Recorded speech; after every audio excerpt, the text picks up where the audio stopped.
Kayo po ba mga bossing ko isa sa mga mananaya?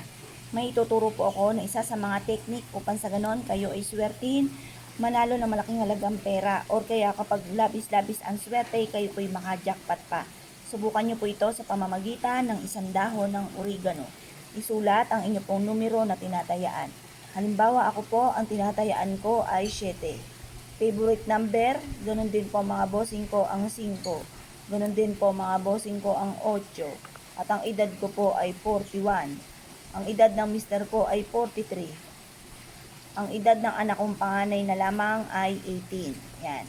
Ngayon pa mga bossing, 1, 2, 3, 4, 5, 6. 6 na numero.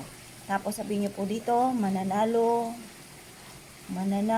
ako ng jackpot. Yan. Ngayon pa mga bossing, ito na. Ang gawin nyo po mga bossing ko, ito yung ating sinindihan mga bossing ko na may dahon ng laurel. Yan, ganyanin po natin yan. Nanalo ko ng jackpot, painitan po muna natin. Nanalo ko ng jackpot. Lahat ng mga pangarap ko ay matutupad. Nanalo ko ng jackpot. Yan. Kapag ano na po siya, yung parang na ganyan na, yung lantutay, ilalagay nyo po ito mga bossing ko sa inyo pong pitaka. Ito pa mga bossing ko ang inyo pong pitaka. Yan. Tapos, ilalagay po natin to. Bit-bitin kahit saan tayo magtungo at susundan ka ng swerte. Proven po ito na napakaswerte basta't ikaw ay naniniwala. Ngayon pa mga bossing, pagtapos nyo po siyang gantunin, tapos siya ilagay sa inyo pong pitaka. Bago nyo siya ilagay sa inyong pitaka, ibilad nyo muna ito hanggang alas 8 ng umaga sa may silangan. At mapapasin ninyo na lagi naman kayong iaadya nito kung saan lagi kayo ay suswertihin. Huwag nyo kakalimutan po ito mga bossing. Pwede nyo rin po isulat dito yung amount na matagal mo nang pinapangarap. Alam ba, gusto ko magkaroon ng 5 million.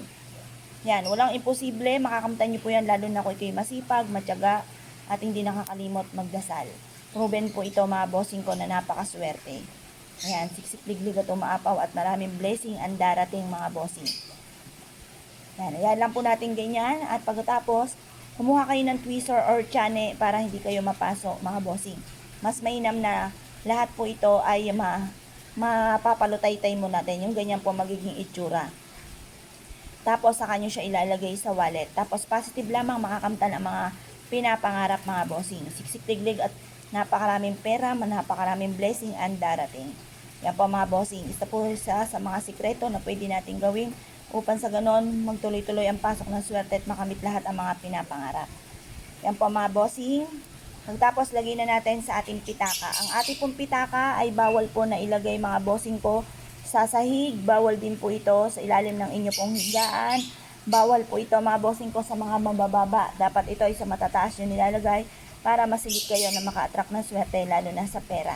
Kaya kung kayo pinaniwala mga bossing, asya. Good luck po. Sige po lahat.